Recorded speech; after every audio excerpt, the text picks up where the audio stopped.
Chida says that the test for the world, obviously the nation of Israel, was divided into three. Where for the first 2,000 years, there was a test of idolatry, then there was immorality, and the last 2,000 years, which is where we find ourselves in, is the test of money. The Chida says those are the three major tests that were divided to this world that's going to be only alive for 6,000 years. We're about to hit 5781. So we're in the last 2,000 years. Our test is our making money idols. Making money an idol. That's actually one of the things that it says in this week's Parashat Nitzavim. Parashat Nitzavim, chapter 29, verse Tetzain, verse 16, says, ותראו את שיקוציהם ואת גילוליהם, עץ ואבן, כסף וזהב, אשר עמהם. הקדוש ברוך הוא says through Moshe Rabbeinu, says that for you know, and you saw their abominations, meaning the other nations' abominations. You saw their abominations and their detestable idols of wood and stone, of silver and gold that were with them. So these are different idols. Obviously, not all idols are alike.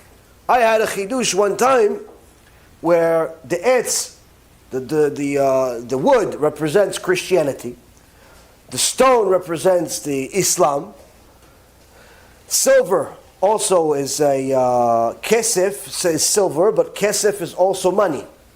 Kesef also means money, and gold, pride, kavod. 4 different idols.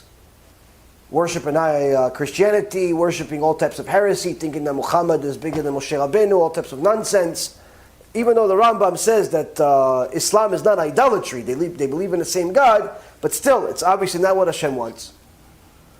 Then worse, obviously Christianity is much worse because it's 100% idolatry, according to the Rambam and most poskim. But then even, unfortunately, in some cases even worse, is when people idolize money, kesef. Because they could be completely frum, keep Shabbat, keep mitzvot, keep this, but when it comes to money, no. They'll kill you for money. They'll kill you for money. They'll do anything for money. So that's a person that's made money an idol. He doesn't want to have any more kids. Why? Hashem said to have more kids. Yeah, but we don't have money. What do you mean you don't have money? Well, Kadosh Baruch Hu's not going to give you money. He's going to give you the kid, but he's going to let him starve to death. Doesn't make any sense. People sometimes are idolizing money to such a point where it distorts their mindset, even if they are religious. Needless to say, if they're not religious. But one of the worst of all is the last one, gold, meaning pride. People want to be show-offs. A lot of times people do things just to get get some type of an audience. They'll say things even if they don't mean them. They'll say things even if they don't believe them. They'll do things even if they shouldn't.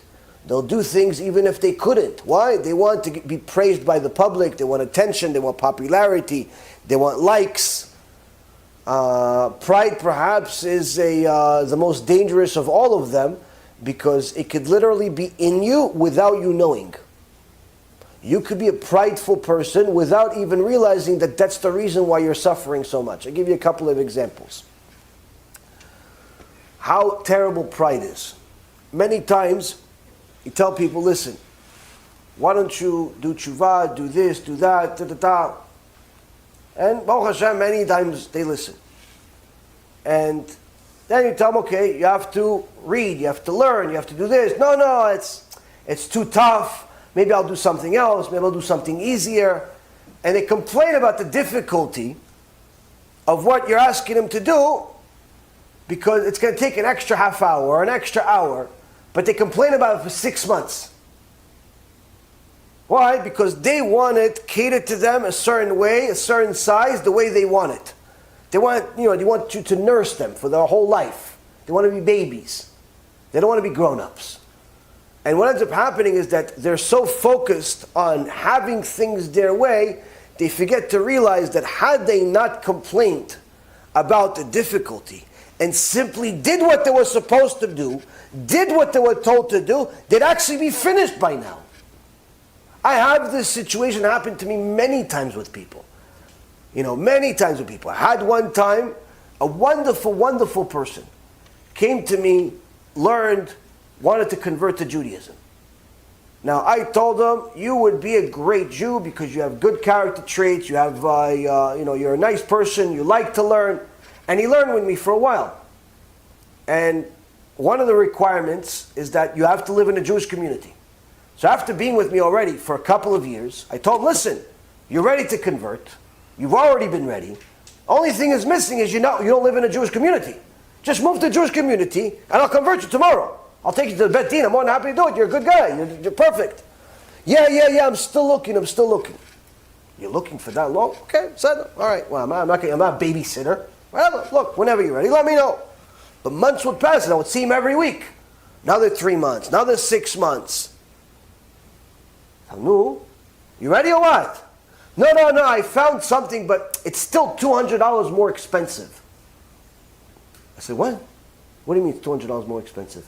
I said, it's $200 more than what I'm spending now, so I'm waiting for the market to drop a little bit, and then I'm going to move. I wanted to eat his head. I said, are you kidding me? You're going to delay moving in order to convert for $200? Like, that's what this is where we're at? No, come on, Rabbi, I know, you say, I know, you're right, but he's not going to do it. Now, because I like him, and I hope he's listening to this, I'm going to say this. That was the biggest mistake of his life.